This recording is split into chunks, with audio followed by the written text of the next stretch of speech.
short introduction to the Tombolo and this area of the island, here's a little history. These two pieces of land used to be separate. And over time, due to erosion and the movement of sediment by the water and other forces such as glaciers, etc., this Tombolo was built up and eventually connected the island. And below us are layers upon layers upon layers of midden, which is the trash, if you will, or the leftovers of Coast Salish peoples and those other who visit the island from eating here. So throughout history, this has been a space where people meet. It's a space where these two pieces of land met, and due to the geologic history underneath us, we can say that it's a place where people met. So right now you're standing on a very historical spot where people have come together, and for us, we have windward and western communities coming together to create a 5-day long, super special, super awesome community. So I'd like to take a moment to acknowledge that. When I hear things like that, it always makes me feel a sense of awe. So if y'all want to take like 1 minute and let yourself come to this space, or let this space come to you, we can go ahead and do that, all right?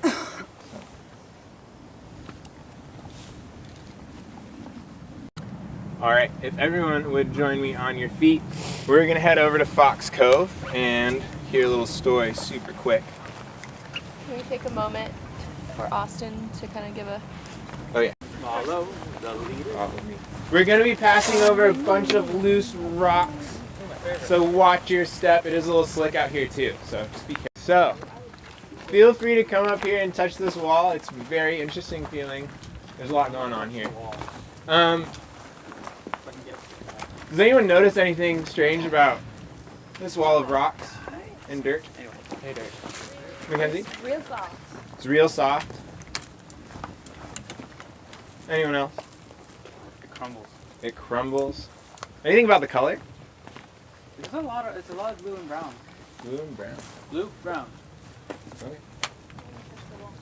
It kind of reminds me of like a big piece of taffy or something when it gets all like folded on itself, you know? Mm-hmm. All these cool patterns. We'll go out here. All right, so I'm going to tell y'all a quick story, and it's about two folks. So, about 11 to 14,000 years ago, the Cordilleran ice sheet receded in the San Juans, revealing several islands, including that of Sucia, the one we're on right now. But Sucia's story is much older than that. A few million years ago, before the Cordilleran ice sheet receded, a young chuckanut formation began a 50-mile journey powered by the movement of the Earth's crust. Thousands of years later, the chuckanut formation spotted something off in the distance. Each year it drew closer and closer, until it was finally in view. It was the Nanaimo group. Chuckanut knew this formation was older. What Chuckanut didn't know is that the Nanaimo was formed in the Cretaceous period, millions of years ago. About 145 to be exact. Chuckanut never believed they would see such an old siltstone formation. Nanaimo got closer and closer to the Chuckanut group. Chuckanut realized the two were going to collide. Chuckanut didn't know what to do other than to put their head down and try and survive the collision. Inevitably, thousands of years later, the huge long collision began. As the Chuckanut dragged over the top of the Nanaimo, Nanaimo's siltstone and Chuckanut sandstone were distorted into large S-shaped folds. Left in the wake of this collision was Sucia Island, its scar right here in Fox Cove. So what we're seeing here is, and I might be wrong on this, but the darker is the siltstone and the lighter is the sandstone. So the darker is from the Nanaimo group, which is from up there. And these two rock formations moved from the Earth's crust, and like slowly in 50-mile journey took millions of years for the Chuckanut formation. And eventually they ran into each other, and the Chuckanut dragged over the top of the Nanaimo. And as that happened, the forces pushed them together. and it created what Sucia is called, which is a syncline. And the best way I can demonstrate that is with this piece of paper. So if y'all want to come in a little closer. Cool. Gather round. Forces were pushing them on each side, right? And it folded into kind of an S shape. So the anticline would be this part, if we're all looking at it.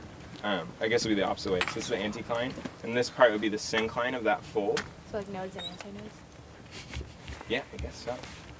That would work. And yeah, so what we're on, Sucia, is this syncline part of that fold. And you can see it kind of just in the way these rocks are mixed together, and you see the different colors, and that's the two different formations.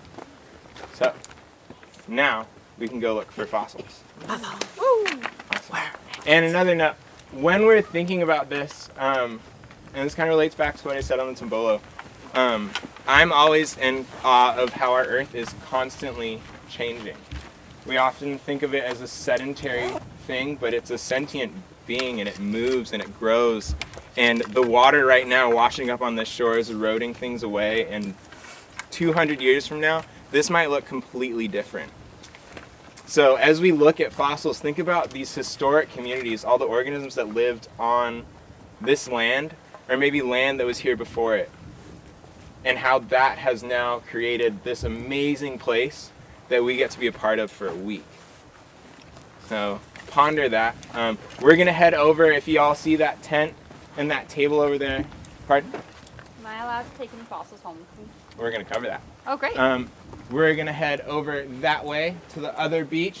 If you see that picnic table, we're gonna walk that way. And we're gonna look for some fossils there. I have some information sheets. And once we get there, I'll hand these out, and we will disperse and go look at some really cool stuff. Sound good? Yeah. Cool. All right, let's mosey on over. Thank you.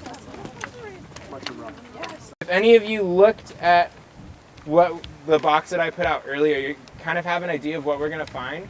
But we're mostly gonna find plant fossils. So you might see like the imprint of a leaf. It might be like super small and very minute, something you're not gonna notice immediately.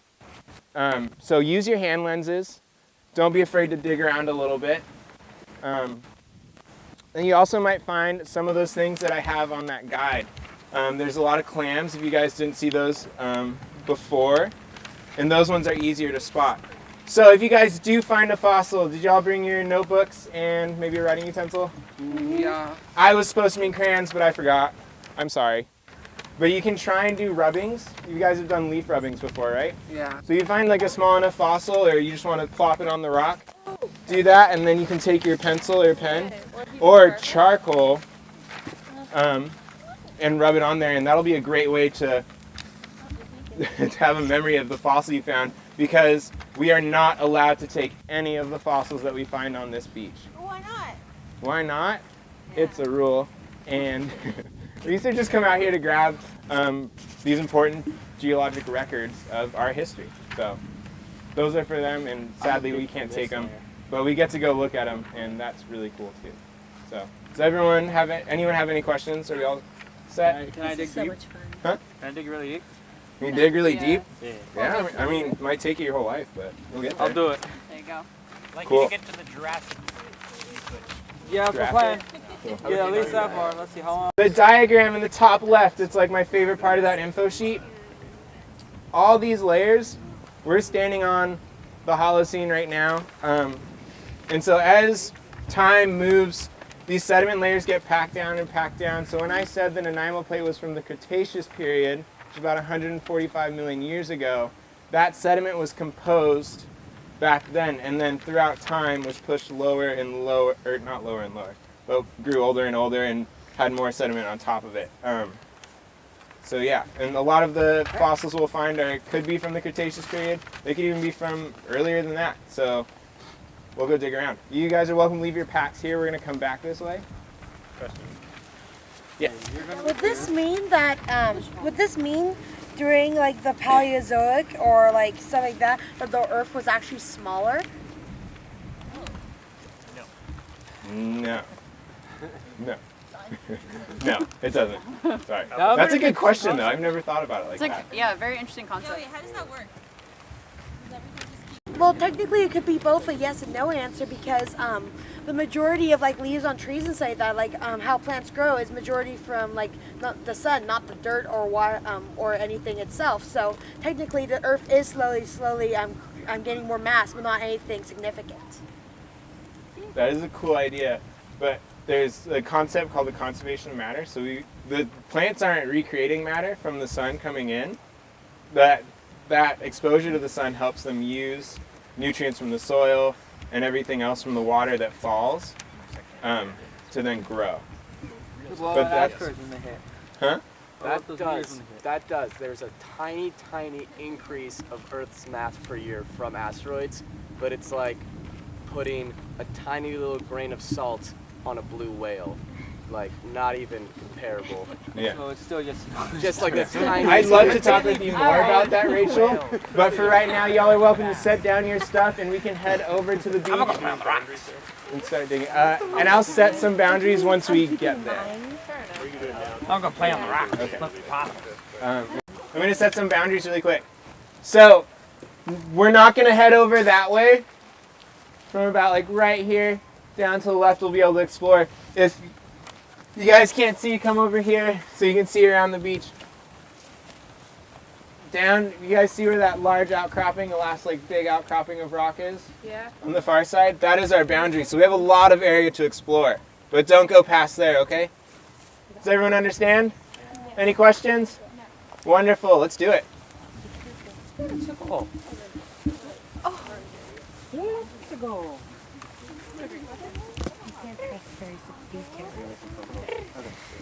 If I have any fairy problems, can I come to you for advice? Whatever you do. Yeah, I'm not totally sure. Oh, bird poop. I like it.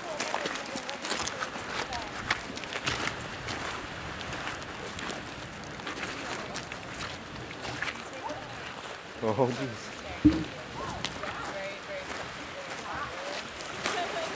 These? Yeah, these are shells. These are? Yeah. But they're just little. I don't know. Hey, Bryce. This is the egg. This is an egg. That's a dragon egg, yeah. This is a dragon egg. Probably like 2 million more years before it hatches. 2 more years, then we get a big dragon. I got time. I mean, right. I can't wait to We can wait. What else you doing? Painted my thumb with it. That is a cool rock. Dude, I wonder what that is. The one like right above us? This looks like a Like an oyster shell. oyster shell. Yeah. It looks like almost like a spine. I just look like an oyster shell taken off. Oh. Got some binocs coming in handy. Yeah, I think that's what it is. Oh. Maybe. That was cool. Any dinosaurs? Huh? There were like 4 there. They were walking. Big dragon. Yeah, that's totally fine. I'm glad you're doing it.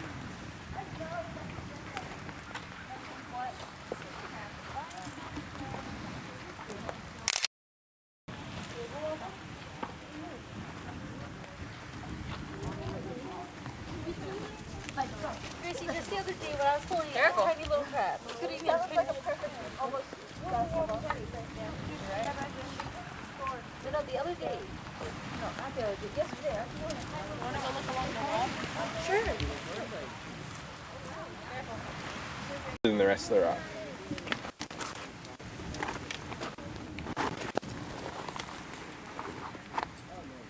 Do you think like that's the shell itself or like the imprint of one?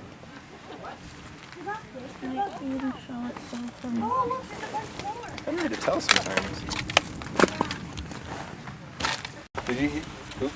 Have you found any yet? No, No? we just found little sea anemones and just poking them. Oh, that's pretty cool. Yeah, if you just look at most of the like little white spots, it might be a shell. Is it alive? Pretty crab.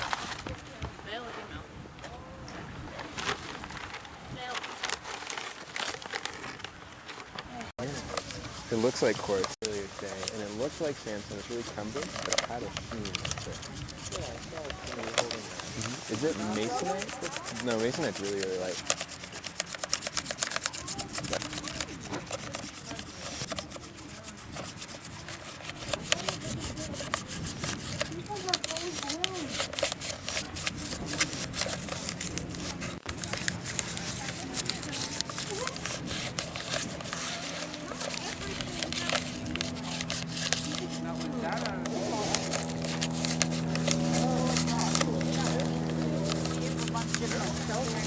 Oh my gosh, that's awesome. Yeah, I wonder what that is. The fossilized worm. Fossils here, but over here we have a nice line of just white remains and almost falling. Yeah. Right here is just complete white. Down here, at the bottom, like right here is nice. Oh yeah. What is that? Fossils. What do you think it is? Shells, mainly. Yeah. Hard to tell for sure exactly because there's so many of them. Yeah. There's also some down here too. You see, we're on excavationists. Yeah, so Good find over here. these are very specific mineral types that then replace their mass. Hey, spider! To replace the calcium Shells, shell. yeah. I'm gonna go out there and see what they're doing. Shiny shells. The shiny shells that are sitting right there, that's gonna be $30. It's in Western's budget. Where are they at? The shiny shells, the one we've taken off was right there. Oh, it got moved. Oh, right here? This These one are right there. abalone shells. And then if you come over here, Becca, you can see them. All throughout there? Yeah. These are really, really cool creatures called abalone that are kind of like giant sea snails. Yeah. But people can eat them, and they are known for their shells. And actually, the population is pretty decimated because of it, but they're on the comeback. Are they really? They are. Protected? I don't know if they're completely protected yet, but I know a lot of people are personally and sharing the knowledge of it that's kind of like cutting back on it. Western grows them too. Would you like to see? Yes, I would. Where do they grow? They are in the bio building, and then I know the Marine Life Center. We got our abalone from them, from Western. They grow abalone there? Yeah, Western grows abalone. Wow. That's super cool. What? Take off any more rocks. Get up there, you need a lot of those. This one I don't need to do it. Yeah. That is amazing. I wonder how old that is. What's your guess? At least 10. I'm saying 5. I'm saying at least 10. I'm saying 15. At least 15 years? 15,000. 15,000. There's more of this. Wow, that's a gorgeous rock. You can definitely hold You found something? I don't know what Oh, look at that. it. Look at this. You can see all the. You can feel all the Wait, where's the mobile fossil? mobile fossil. I know. Wow. Yeah, look at this one, dude. That is insane. Whoa. I like this one though. Oh, sorry. You can like see the part of the shell still. Feel all the grooves in the. You don't know? Yeah, I'm actually trying to I'm gonna help Rowan with his. Good.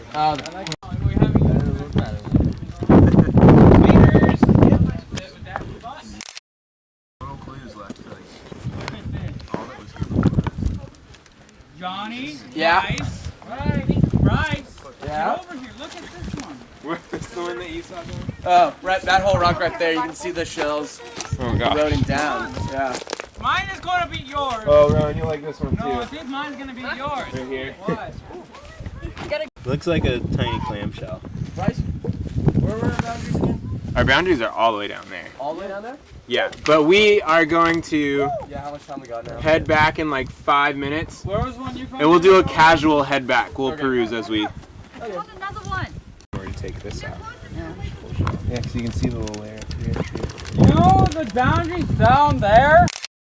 It off right. That is wild. Do you think? So do you think it's like a shell that's in there like this with a bunch of rock? on it, or Kinda- other way around? I feel like it's probably like laying like this with a bunch of rock, and it's just like if you see this part like looking with it going up and out. Yeah. Also with the way it's kind of coming out that part. Yes? Okay, I'll be there in a sec. There's no way you're gonna just sit down. It's when you have an entire basically continental rock going over it. That's a lot of friction. It's a lot of friction and a lot of weight and a lot of heat you get from that, just from that rubbing across, even it slowly. I'm gonna guess it's lava. Because it's different from this. It's different from this part right here. Are you talking about the orange and the black bits of it? Yeah, and this is more gray. Okay, so this is a little bit of skin. You haven't. Like a fungus, either a fungus or a bacteria. You get real close there, you can almost like kind of peel it. You can peel it off just like that. You got Viking. Yeah, oh, look at the cookie Viking. Oh, that is so cool. So lichen's really cool because it's like, isn't that what makes pancakes? First time I really looked for fossils there, and that was super cool. Also, I misled you in saying that you'd probably find plant fossils, because there are shells encrusted in that rock like every 5 inches. So, thank you. That was really fun. I would ask you guys to contemplate in our theme of communities from the from all of this week, but in my lesson from the Tombolo to the scar of Sucia and over here, is to really think about the history of our earth and this land and how it's constantly changing. And it changes so slowly that we can't see it, but if you were to time lapse this over like 10 million years, however long that would take. Big battery in there. 10 million years. Well, how long would it take you to walk? Oh yeah, how down your time Cut it lapse down. down. Anyways, it would change immensely. 10 minutes. Land would rise and fall, and water would rise and fall, and at one point this would be entirely ice. So I ask you keep that in mind and think about it a little bit. I'm definitely going to. It's still something I haven't totally figured out. I don't think I ever will. So, but thank you very much, and we're gonna head back to camp now and have free time. And for those of you that found rocks, I'd love to go through a field guide if we have one and identify them with you. I'm not super knowledgeable on geology, but I do know a little bit, and I'd love to help.